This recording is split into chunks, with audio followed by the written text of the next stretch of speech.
संसार में सबसे बड़ा पाप क्या है? कोई कहेगा असत्य, कोई कहेगा छल, तो कोई कहेगा लालच। नहीं, संसार में सबसे बड़ा पाप है नारी का असम्मान, नारी का मान भंग करना। क्योंकि ये अपराध केवल नारी के शरीर को ही नहीं, उसके मन और उसके आत्मा पर भी प्रहार करती है। फिर प्रश्न ये उठते हैं कि जिसने भी ये अपराध किया है उसे दंड क्या दिया जाए? फिर कोई कहता है शारीरिक पीड़ा, कोई कहता है मृत्यु दंड। किंतु इस अपराध का दंड निश्चित करने से पूर्व क्या ये जानना महत्वपूर्ण नहीं है कि अपराधी है कौन? अब आप कहेंगे कि सरल सी बात है, वही पुरुष जिसने स्त्री का मान भंग किया। किंतु क्या ये पूर्णतः सत्य है? क्या स्वयं के अपमान के लिए, स्वयं के सम्मान को खोने के लिए कभी कभी नारी स्वयं उत्तरदायी नहीं हो सकती? सोच के देखिए, सम्मान खोने से बचने के लिए पहले सम्मान की सीमा पर दृष्टि रखना आवश्यक है। रावण सीता का हरण इसलिए कर पाया क्योंकि सीता ने भोलेपन के कारण रावण का उस सीमा को लांघना सरल कर दी। किंतु अशोक वाटिका में उसी सीता को रावण स्पर्श तक नहीं कर पाया क्योंकि उसने रावण और उसके मध्य में तिनके की एक छोटी सी दीवार बना दी थी। जीवन में ना कहना सीखें। यदि कोई आपके सम्मान की सीमा को पार करने का प्रयास करे तो उसे वही रोकना सीखें। आपके ऊपर उठे पहले हाथ को, पहले कटाक्ष को वही रोक देना सीखें। फिर किसी पुरुष में साहस नहीं कि वो पुनः आपका अपमान करने का प्रयास भी कर सके, क्योंकि नारी जननी आराध्य है। तो स्वयं को निर्बल मानकर आप अपराधी ना बने। राधे राधे। इस कमल के पुष्प को देख रहे हैं? इसकी एक विशेष बात है, जल स्तर कितना भी बढ़ जाए ये पुष्प सदैव जल सतह के ऊपर ही रहेगा। और इसका कारण है इसकी ये नाक। जैसे जैसे जल स्तर बढ़ता है वैसे वैसे ये नाल भी बढ़ती है और इस पुष्प को जल सतह के ऊपर रखती। किंतु जब जल स्तर घटता है ये नाल घट नहीं पाती और फिर स्वयं के साथ ही इस पुष्प का भी विनाश कर देती। मनुष्य के साथ भी यही होता है। जैसे जैसे मनुष्य समृद्ध होता जाता है वैसे वैसे उसका जीवन स्तर बढ़ता जाता है, उसकी अपेक्षाएं, उसकी आवश्यकताएं बढ़ती जाती।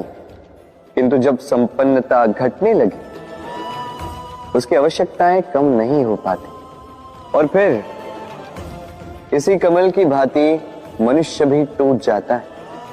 तो फिर क्या करें? क्या किया जाए इस परिस्थिति में?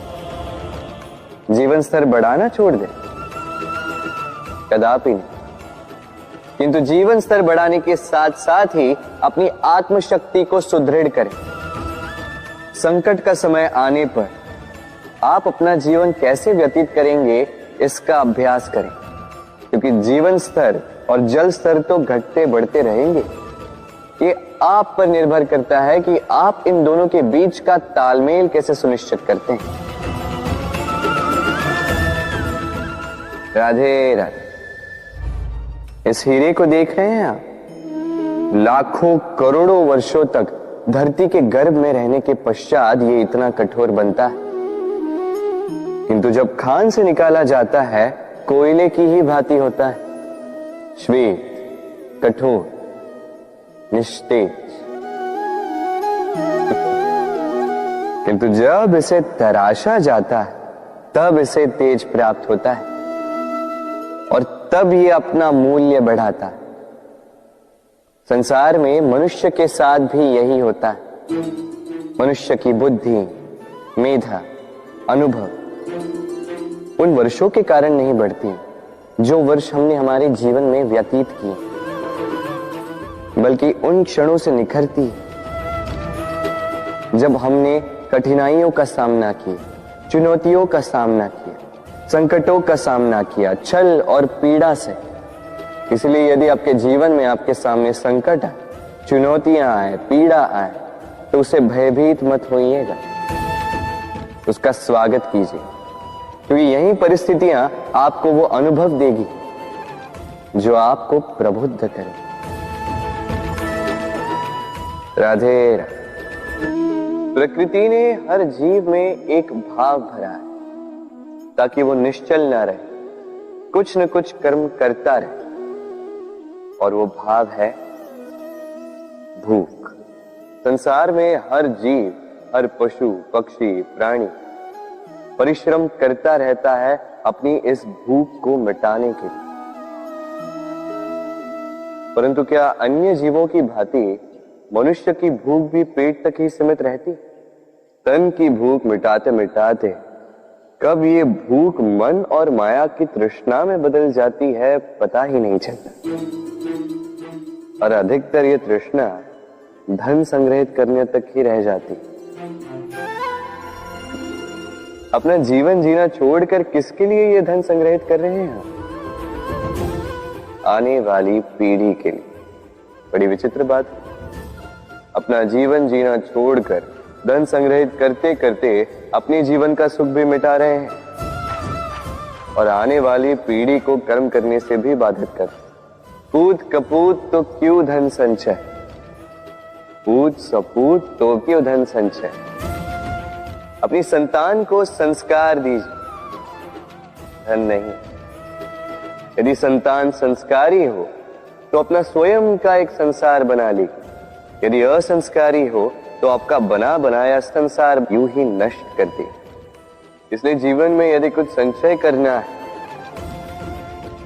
तो ज्ञान संचय कीजिए, प्रेम संचय कीजिए, और मेरे साथ प्रेम से कहिए राधे राधे। जीवन को रथ कहा जाता है, किंतु क्यों?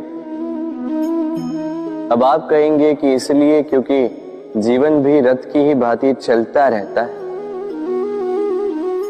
किंतु कभी आपने इस रथ को समझने का प्रयास किया? रथ में आगे अश्व होते हैं और पीछे पहिए। ये अश्व आपके कर्म और ये पहिए कर्मफल।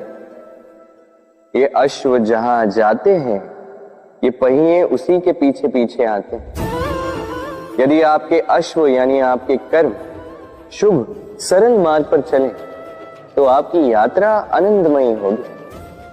यदि दुष्कर्म के बुरे पथ पर चलें तो आपकी यात्रा गड्ढों और झटकों से युक्त होगी। अब चयन आपका है, आप क्या चाहते हैं? आपकी यात्रा आनंदमयी हो या पीड़ादायी? अपने कर्मों के अश्वों को नियंत्रण में रखें। फल का पहिया सदैव आपको मधुर रास ही देगा। राधे राधे। बताइए श्रेष्ठ कौन? रेशम के धागे बनाने वाला या उन धागों को बुनकर वस्त्र बनाने वाला? निश्चित रूप से वस्त्र बनाने वाला। अब बताइए श्रेष्ठ क्या है? माटी को पूरे तट पर बिखेर कर रख देने वाली बाढ़ या उस माटी को समेट कर उसी से एक मूर्ति बनाने वाला मूर्ति का? निश्चित रूप से मूर्ति का। अब बताइए श्रेष्ठ कौन है? देवताओं और दानवों का वो दल जिन्हें अमृत प्राप्ति के लिए इस संसार में हलाहल फैला दिया, या वो महादेव जिन्होंने इस हलाहल को सूक्ष्म करके अपने कंठ में समाहित कर लिया? निश्चित रूप से महादेव श्रेष्ठ। इसी प्रकार संसार में छोटी छोटी बातों को बड़ा करने वाले श्रेष्ठ नहीं होते, क्योंकि छोटी छोटी नोकझोंकों को द्वंद्व में परिवर्तित करना बड़ा ही सरल है। किंतु श्रेष्ठ सदैव वो होता है जो बड़े से बड़े युद्ध को समझौता बनाकर समाप्त कर दे। राधे राधे। संसार में सबसे कठिन कार्य क्या है? कोई कहेगा पर्वत पर चढ़ना, कोई कहेगा तैरना, कोई कहेगा उड़ना। किंतु क्या ये वास्तव में कठिन है? असल में देखा जाए तो बस ये थोड़े भिन्न है। जो कर्म हमारे लिए करना थोड़े भिन्न हो, हम उसे कठिन समझ लेते हैं। जैसे तैरने की कला भिन्न है।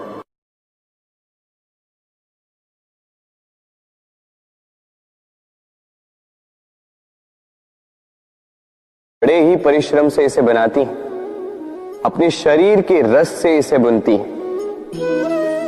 क्या आप इसका उद्देश्य जानते हैं? आखिर मकड़ी इन जालों में नन्ही कीटों को फंसाकर उन्हें अपना भोजन बना लेती है। और क्या आप ये बात जानते हैं कि एक दिन मकड़ी इन्हीं जालों में फंसकर मृत्यु को प्राप्त हो जाती है? बताइए क्या करते हैं आप इन जालों के साथ? दिखते ही हटा देते हैं इनका अस्तित्व, है ना? दूसरी ओर चिड़िया का घोंसला। चिड़िया भी बड़े परिश्रम से इसे बनाती है, किंतु यदि चिड़िया इसे छोड़कर चली भी जाए, उसके पश्चात भी लोग इसका विनाश नहीं करते। कारण क्या? कारण यह है कि इसका निर्माण जीवन के संचयन के लिए किया गया था, आखेट के लिए नहीं। स्मरण रखिएगा, जीवन में आपका परिश्रम कितना भी अधिक हो, यदि आपका लक्ष्य शुभ ना हो तो आपको भी विनाश पाना ही होगा। तो सृजन करते रहिए और मगन होकर कहें राधे राधे।